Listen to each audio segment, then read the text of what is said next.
नमस्कार, आप city reporter देख रहे हैं। मैं ताबिश कमाल आपके साथ हूं। मेरे साथ मेरे सहयोगी साजिद हैं। दिल्ली में आज कांग्रेस पार्टी ने एक बड़ी प्रेस कॉन्फ्रेंस की। कांग्रेस के राष्ट्रीय अध्यक्ष उदय भानु चिब ने कहा कि कल राहुल गांधी का जन्मदिन है। 19 जून को राहुल गांधी का जन्मदिन आता है और इस मौके पर देश भर के अंदर बड़ी तादाद में ब्लड डोनेशन कैंप लगाए जाएंगे। हालांकि दिल्ली के अंदर तालकटोरा स्टेडियम में रोजगार मेला लगाया जाएगा। राहुल गांधी के जन्मदिन के मौके पर दिल्ली के युवाओं को बड़ी तादाद में रोजगार देने का कांग्रेस काम करेगी। उदय भानु चिब ने कहा कि राहुल गांधी हमेशा बेरोजगारी को मुद्दा बना करके सरकार को घेरने का काम करते रहे हैं। राहुल गांधी की वजह से ही जातीय जनगणना हो पाया और राहुल गांधी की वजह से ही सरकार बेरोजगारी को सुनने में पार्लियामेंट में सुनने में कहीं ना कहीं अपनी कमी दिखाती रही है। वहीं दिल्ली प्रदेश बीजेपी कांग्रेस अध्यक्ष देवेंद्र यादव ने कहा कि जिस तरह से सरकार ने बेरोजगारी दर को दरकिनार करके अपने एजेंडे को आगे बढ़ाने का काम किया है, उससे कांग्रेस नाराज है और कांग्रेस का कहना यह है कि पहले बेरोजगारी खत्म होनी चाहिए और इसीलिए दिल्ली के तालकटोरा स्टेडियम में बड़ी तादाद में बेरोजगारों को कांग्रेस रोजगार देने का काम करेगी। आपको बता दें कि 19 जून को राहुल गांधी का जन्मदिन होता है। इस मौके पर कांग्रेस पार्टी देश भर के अंदर जहां ब्लड डोनेशन कैंप लगाएगी, वहीं कांग्रेस पार्टी के कार्यकर्ता बेरोजगारी की लड़ाई में अहम भूमिका निभाएंगे। वहीं दिल्ली प्रदेश कांग्रेस के अध्यक्ष देवेंद्र यादव ने दिल्ली सरकार पर भी निशाना साधा। देवेंद्र यादव ने कहा कि दिल्ली में लगातार बुलडोजर की गरज है। दिल्ली में रेखा गुप्ता सरकार ने वादा किया था कि हम बुलडोजर नहीं चलने देंगे। प्रधानमंत्री नरेंद्र मोदी कहते थे कि जहां झुग्गी वहीं मकान बनाए जाएंगे। कांग्रेस पार्टी इस बात को भी हमेशा प्रमुखता से उठाती रही है कि जहां झुग्गी वहां मकान के बदले आखिर बुलडोजर क्यों चलाया जा रहा है। हाल ही में दिल्ली के भूमिहीन कैंप में कांग्रेस का डेलीगेशन गया था और वहां जाकर कांग्रेसियों ने झुग्गी वासियों को कहा कि अगर कांग्रेस की सरकार आती है तो बड़ी तादाद में आपको मकान दिए जाएंगे। वीडियो जर्नलिस्ट साजिद के साथ ताबिश कमाल, दिल्ली।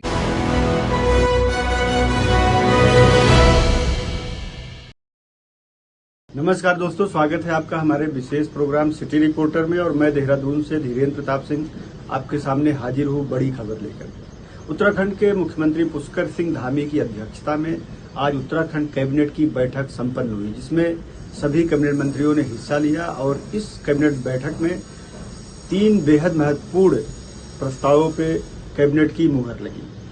इसके तहत कैबिनेट संपन्न होने के बाद महानिदेशक सूचना एवं लोक संपर्क विभाग IAS बंशीधर तिवारी ने प्रेस ब्रीफिंग की और उन्होंने बताया कि इन 3 प्रस्तावों में क्या कुछ शामिल है।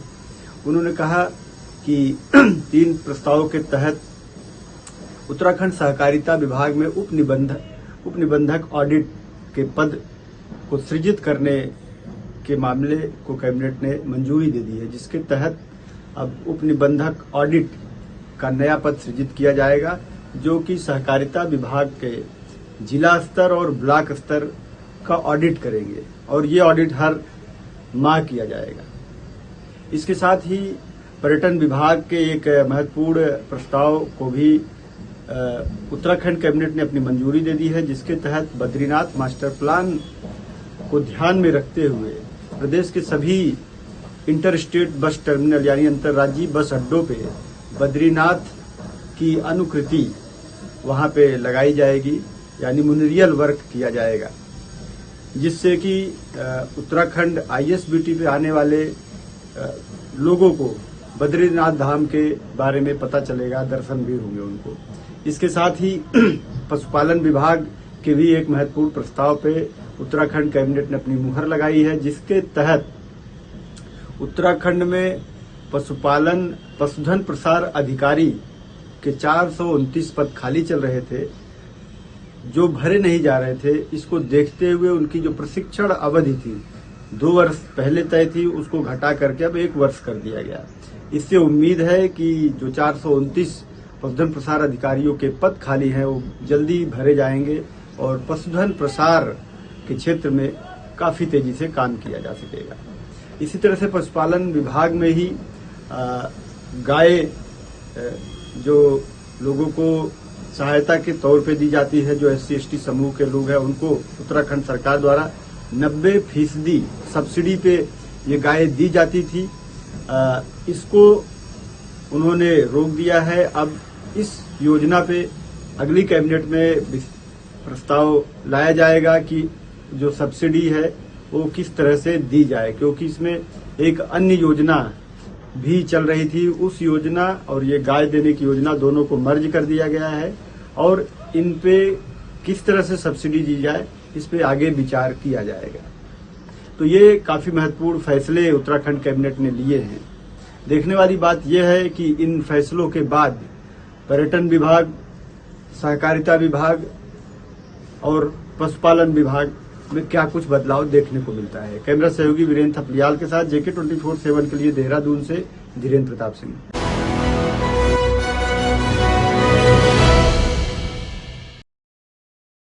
नमस्कार, आप देख रहे हैं सिटी रिपोर्टर। मेरे साथ मैं हूं संदीप गोयल। फरीदाबाद के अरावली क्षेत्र में बने वन विभाग की ज़मीन पर बहुत सारे बैंकेट हॉल और फार्म हाउसों पर लगातार बुलडोजर की कार्रवाई देखने को मिल रही है, जहां पर बीते 6 दिनों के अंदर करीब 60 से अधिक फार्म हाउस और बैंकेट हॉलों को तोड़ने का काम वन विभाग, नगर निगम और पुलिस फोर्स के साथ मिलकर किया गया। तो वहीं इनकी संख्या 6779 तक है, जिनको जो है सुप्रीम कोर्ट के आदेश के बाद तोड़ना है। लेकिन अब से करीब 3 महीने पहले भी इसी तरह की जो वन विभाग की कार्रवाई हुई थी, उसमें 60 से अधिक निर्माणों को ध्वस्त करने का काम वन विभाग की ओर से किया गया था। लेकिन जिस तरह से इनकी संख्या करीब 6779 बताई जा रही है, उसमें अभी तक मात्र जो है करीब 150 के लगभग निर्माणों को ध्वस्त करने में वन विभाग सफल हुआ है। लेकिन इतनी बड़ी जो है संख्या में कार्रवाई कर पाना वन विभाग, नगर निगम और पुलिस फोर्स के लिए कहीं ना कहीं चुनौती अभी भी बना हुआ है।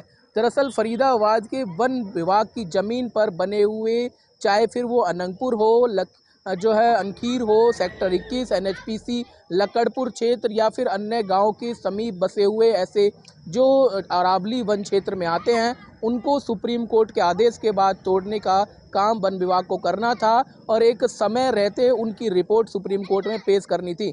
लेकिन बहुत समय गुजर जाने के बावजूद भी अभी तक वन विभाग इस कार्रवाई को अमल में नहीं ला पाया था और बार बार जो है स्टाफ ना होने या कहें कि व्यवस्थाएं ना बनने का हवाला दिया जा रहा था। लेकिन अब बड़े लेवल पर वन विभाग की ओर से ये कार्रवाई की जा रही है, जिसमें बड़े बड़े जो बैंकेट हॉल हैं उनको तोड़ना शुरू कर दिया गया है, जिसमें अभी तक पूर्व कैबिनेट मंत्री, मौजूदा कैबिनेट मंत्री और बीजेपी विधायक तक के फार्म हाउसों को जो है तोड़ा गया है। तो वहीं आज एक बार फिर एक बहुत बड़े बैंकेट हॉल, जिसका 12 एकड़ में फैला हुआ एक बड़े औद्योगिक परिवार का ये बैंकेट हॉल था, जिसको आज तोड़ फोड़ का कार्रवाई इसमें देखने को मिली है। हालांकि बताया यह भी जा रहा है कि इस बैंकेट हॉल में बहुत महंगे जो है आइटमों से लेकर करोड़ों रुपए तक का जो इसमें पैसा लगाया गया था, जिस पर आज बुलडोजर की कार्रवाई की गई है। सहयोगी राकेश के साथ संदीप गोयल, JK 24/7 न्यूज़, फरीदाबाद।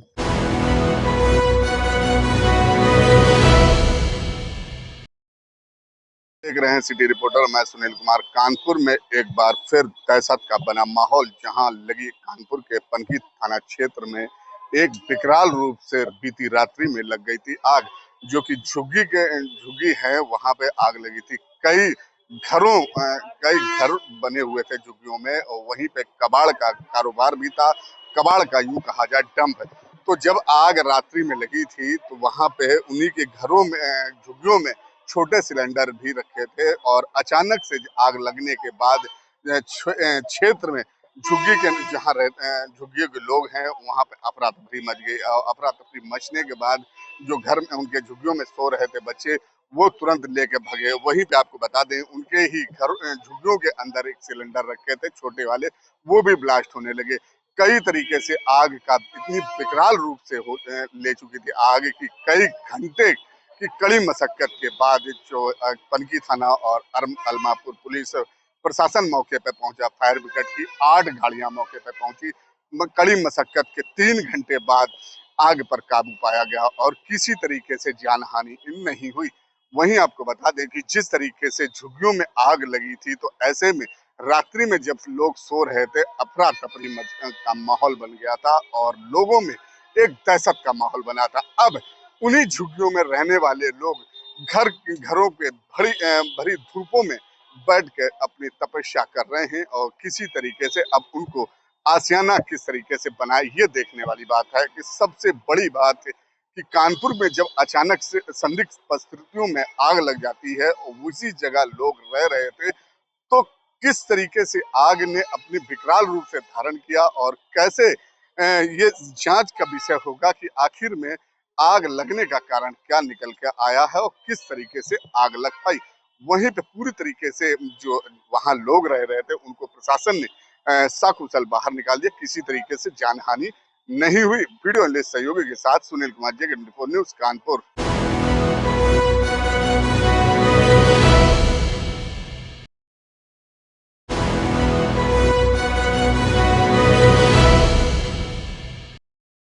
पंजाब की लुधियाना पश्चिम सीट से कल उपचुनाव होने हैं, लेकिन उससे पहले पंजाब की राजनीति के अंदर एक नया मोड़ आ चुका है।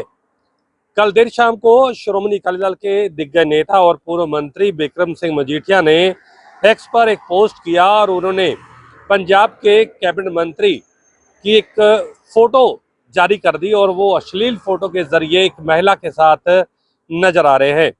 डॉक्टर रवजोत सिंह की फोटो रिलीज होने के बाद पंजाब के सियासी हलकों में अब काफी ज्यादा गर्मी देखने को मिल रही है। आज पंजाब के कैबिनेट मंत्री और आम आदमी पार्टी के अध्यक्ष अमन अरोड़ा जब प्रेस कॉन्फ्रेंस कर रहे थे तो उनसे इस बात को लेकर सवाल किया गया, तो अमन अरोड़ा ने साफ कर दिया कि जिस वक्त ये फोटो रिलीज किए गए उसकी टाइमिंग को लेकर ये साफ है कि चुनावों को लेकर श्रोमणी अकाली दल एक गंदी राजनीति पर उतर आई है। इस तरीके से किसी की निजी फोटो को रिलीज करना कहीं ना कहीं राजनीति के बहुत ओछे दायरे में आता है और ऐसी राजनीति किसी पार्टी को नहीं करनी चाहिए।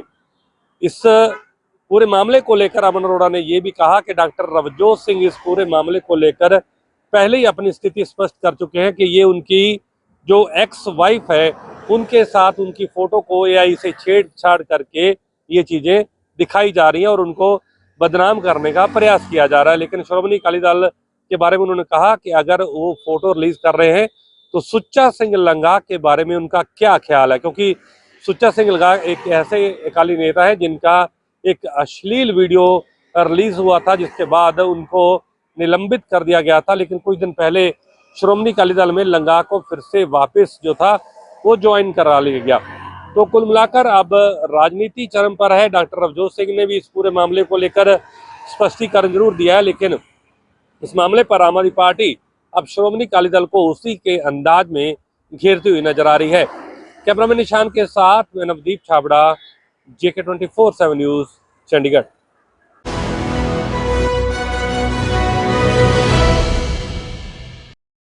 नमस्कार, आप देख रहे हैं हमारा खास कार्यक्रम सिटी रिपोर्टर। मैं हूं धनराज गर्ग, राजधानी देहरादून से, और बात करेंगे उत्तराखंड के अंदर अवैध प्लॉटिंग की, क्योंकि लगातार उत्तराखंड के अंदर अवैध प्लॉटिंग होती हुई नजर आ रही है, जिसको लेकर अब जिलाधिकारी कहीं ना कहीं सख्त होते हुए नजर आ रहे हैं। क्योंकि आज जिलाधिकारी के द्वारा एक जनता दरबार लगाया गया और जिसमें 131 से भी अधिक जो शिकायतें हैं वो आई हैं, और जिसमें खासकर अवैध प्लॉटिंग की शिकायतें थी। इसके साथ ही कुछ लोगों के ऐसे बिजली के बिल थे कि जिनको माफ़ कराना था, इस तरह की शिकायतें थी, जो कि कुछ करते नहीं हैं, लेकिन वो कहीं ना कहीं दिव्यांग हैं और उनका जो बिल है वो अधिक आया हुआ है, उसको माफ़ भी जिलाधिकारी के द्वारा कराया गया है। और इसी तरीके से देखिएगा कि जिलाधिकारी के द्वारा तमाम तरह की इस तरह की योजनाएं चलाई जा रही हैं ताकि गरीबों को सहारा मिल सके, और जो कहीं ना कहीं परवान चढ़ती हुई नजर आ रही है। क्योंकि लगातार देखा जा रहा है कि जिलाधिकारी के द्वारा एक भिक्षा वृत्ति को लेकर भी गाड़ियों का प्रबंध किया गया है कि जो बच्चे सड़क पर भिक्षा वृत्ति मांगते हैं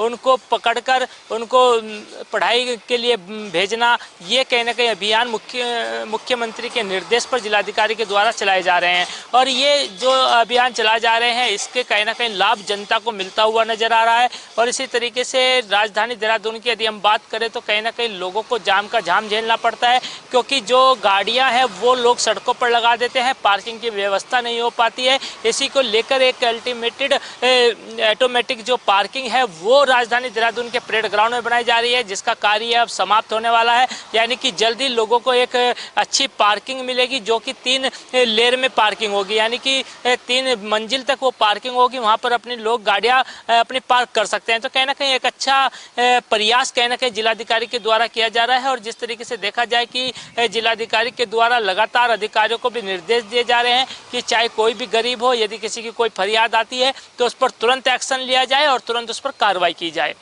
कैमरा सहयोगी वीरेंद्र थपलियाल के साथ धनराज गर्ग, JK24 न्यूज, देहरादून।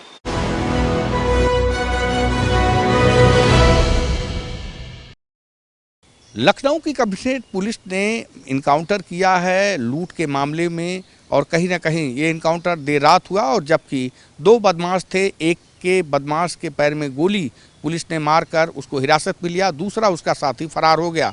अगर गौर करें कुछ बीते 10-15 दिनों में तो लखनऊ की कमिश्नरेट पुलिस ने अलग अलग घटनाओं को कारित करने वाले अपराधियों के साथ पुलिस मुठभेड़ की है। इस पुलिस मुठभेड़ से एक बात साफ हो जाती है कि जिस तरह से लखनऊ की कमिश्नरेट पुलिस ने ये संदेश दिया है कि जो भी घटना को कारित करने वाले अपराधी हैं अब उनकी खैर नहीं है, और शायद यही वजह है कि आप देखिए कि डीसीपी मध्य के नेतृत्व में लगातार जो टीमें काम कर रही हैं, कई घटनाओं में चाहे बच्ची के साथ दुष्कर्म हो या लूट की घटना हो, तो ऐसे में आरोपियों के साथ लगातार पुलिस इनकाउंटर कर एक बात साफ कर देती है कि कहीं ना कहीं जो भी घटना को कारित करने वाले लोग हैं उनका बच पाना मुश्किल होगा।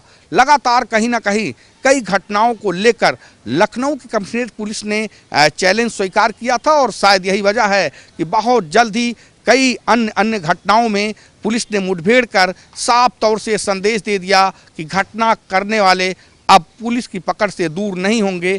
कहीं ना कहीं घटना करने के बाद कार्रवाई की जद में जरूर लाया जाएगा। कैमरामैन किशन के साथ Umesh Mishra, JK 24/7 Lucknow.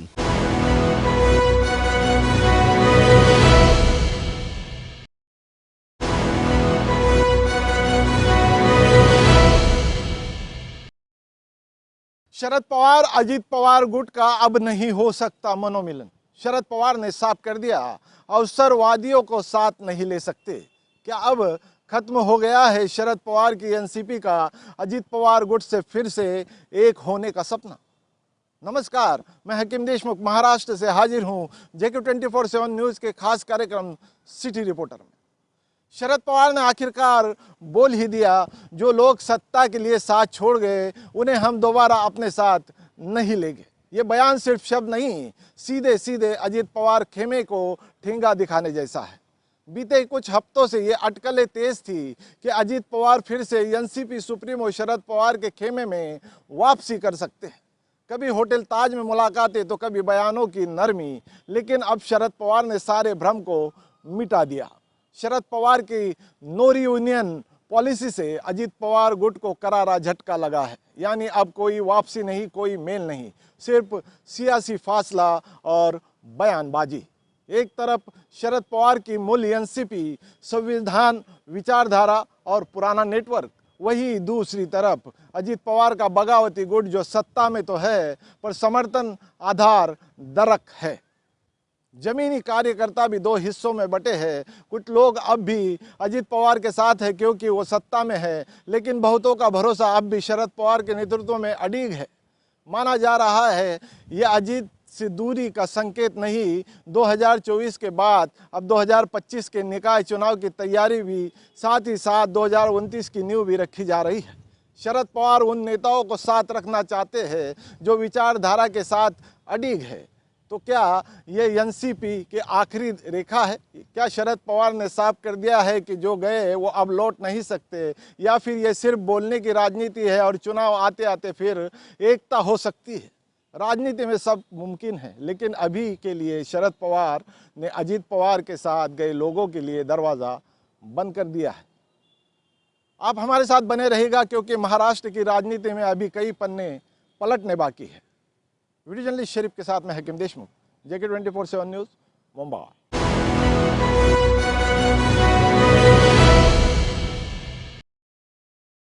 City report में आपका स्वागत है। मैं हूं मुकेश कुमार। आज बात होगी उत्तर प्रदेश के हमीरपुर जनपद की, जहां पर संदिग्ध परिस्थितियों में एक अधेड़ महिला ने फांसी लगा ली, और वहीं घटना की जानकारी मिलने पर परिजन मौके पर पहुंचते और महिला को फंदे से उतारते हुए आनन फान में उसे जिला अस्पताल ले जाते हैं, जहां पर महिला की इलाज के दौरान मौत हो जाती है। और वहीं परिजन इलाज में लापरवाही का डॉक्टरों पर लगाते हुए हंगामा शुरू कर देते हैं।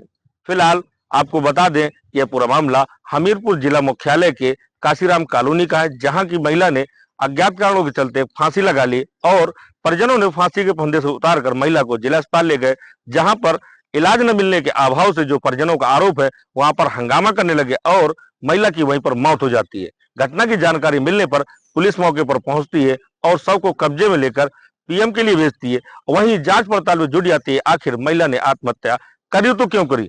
वहीं जिस तरीके से परिजनों का आरोप है कि जिला अस्पताल में डॉक्टरों ने इलाज नहीं किया, लापरवाही करी और जिससे उस महिला की मौत हो गई, तो कहीं ना कहीं एक सवालिया निशान यह भी खड़ा होता है कि जहां एक और योगी सरकार स्वास्थ्य महकमे में लगातार काम करती है और लगातार दावे करती है कि हम गरीबों को हर सुविधा उपलब्ध करा रहे हैं चिकित्सा की, लेकिन कहीं ना कहीं जिस तरीके से स्वास्थ्य महकमा इस तरीके की लापरवाही करते हुए नजर आ रहा है, तो कहीं ना कहीं सरकार के दावों की पोल खोलते हुए भी नजर आ रहा है। वहीं अगर पुलिस महकमे की बात की जाए तो पुलिस फिलहाल इस मामले में किसी प्रकार की कोई बात करने कोई भी बयान अभी तक जारी नहीं किया।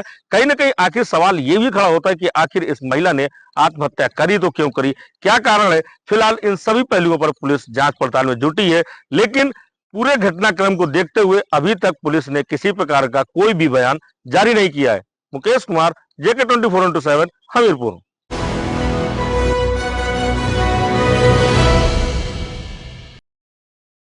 नमस्कार, आप देख रहे हैं JK 24 का खास कार्यक्रम सिटी रिपोर्टर। छत्तीसगढ़ के गरियाबंद जिले से एक बड़ी सनसनीखेज खबर सामने आई है। गरियाबंद जिले अंतर्गत छुरा थाना क्षेत्र के ग्राम कनेसर में एक दोस्त ने उनके ही दोस्त की हत्या कर दी है। बता दें कि ग्राम कनेसर में जो वहां के भूतपूर्व सरपंच है मिलाप ध्रुव का उन्हीं के साथी के द्वारा कुल्हाड़ी से वार कर दिन दहाड़े हत्या कर दी गई। वहीं अब आरोपी के द्वारा हत्या करने के बाद उनके शव को उन्हीं के घर से बाहर निकालकर उसी घर में छुपा हुआ था। जैसे ही पुलिस को घटना की पता चली, पुलिस ग्राम कनेसर पहुंच गई और आरोपी को गिरफ्तार कर लिया है। वहीं इस हत्या का कारण जानने की तलाश में पुलिस पूछताछ और जांच में जुटी हुई है। बता दें कि पहले ये जो ट्राइबल क्षेत्र है इसमें इस प्रकार घटना देखने को नहीं मिलती थी, लेकिन अगर हम छुरा थाना क्षेत्र अंतर्गत बात करें तो कुछ ही दिन पहले क्षेत्र के ग्राम चरौदा में इसी प्रकार अग्रवाल परिवार के लोगों को बंधक बनाकर वहां लूटपाट की गई थी और उसका भी अपराधी अभी तक नहीं पकड़ा गया है।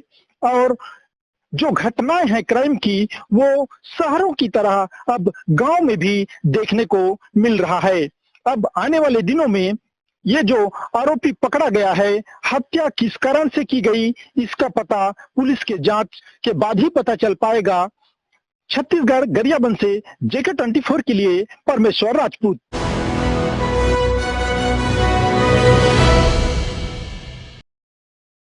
उत्तर प्रदेश के जनपद बुलंदशहर में एक भीषण सड़क हादसा देखने को मिला है, जहां कार में सवार पूरा परिवार जिंदा जलकर काल के गाल में समा गया है, जिसमें से एक महिला है उसकी जो हालत है वो गंभीर बताई जा रही है। आपको बता दें कि यह पूरा जो परिवार था दिल्ली से चलकर के बदायूं के सहसवान में एक शादी में शिरकत करने के लिए आया था। जैसे ही वहां से सुबह लौट रहे थे तो तड़के यह घटना हुई है। बुलंदशहर के जो जहांगीराबाद कोतवाली क्षेत्र है वहां पर जब ये जा रहे थे तभी जो कार थी वो तेज रफ्तार होने के चलते हुए अनियंत्रित हो गई और वहां पर एक पुलिया में जा टकराई, जिससे मौके पर ही देखते जो कार थी वो आग का गोला बन गई। और इसी दौरान जो कार में पूरे परिवार सवार था उसमें से 5 जिंदा लोगों की मौके पर ही मौत हो गई, जबकि एक महिला की हालत है वो अभी गंभीर बनी हुई है, जो अस्पताल में जिंदगी और मौत के बीच जूझ रही है। हालांकि अभी तक जो स्थानीय लोग थे जैसे ही उनको सूचना मिली तो उन्होंने तत्काल जो स्थानीय दमकल और पुलिस प्रशासन को सूचना दी, जिसके बाद तमाम पुलिस और प्रशासन के लोग मौके पर पहुंचे और दमकल की गाड़ियों ने मौके पर पहुंचकर जो आग लग रही थी इस गाड़ी में उसको बुझाने का प्रयास किया, जिसके बाद से जो एक महिला थी गंभीर अवस्था में घायल में स्थिति को देखते हुए उसको अस्पताल में भर्ती करा दिया गया है। आपको बता दें कि यह मामला जो है, इस मामले को लेकर जो बुलंदशहर पुलिस है उनका साफ तौर पर कहना है कि ये जो परिवार था यह बदायूं के सहसवान से एक शादी से शिरकत होने के बाद दिल्ली वापस जा रहा था, लेकिन जहांगीराबाद में यह हादसा हो गया। इस पूरे मामले को लेकर जो परिवार के लोग थे उनके शवों को पोस्टमार्टम हाउस भेज दिया गया है और उनकी चिन्हित कर उनको परिजनों को सौंपा जा रहा है। वहीं बुलंदशहर के SP देहात तेजवीर सिंह का कहना है कि इस पूरे मामले को लेकर जो पुलिस है वो जांच भी कर रही है, लेकिन प्रथम दृष्टया यह निकलकर सामने आया है कि तेज रफ्तार होने के चलते जो कार है वो अनियंत्रित हो गई और पुलिया में टकरा गई, जिसके बाद से ये लगातार जो हादसा हुआ है। चूंकि जो कार थी वो आग का गोला बन गई और जिसमें जो पूरे परिवार के जो लोग थे 5 उनकी जिंदा ही जलकर मौत हो गई। बुलंदशहर से JK 24/7 न्यूज के लिए परवेंद्र लोधी। है।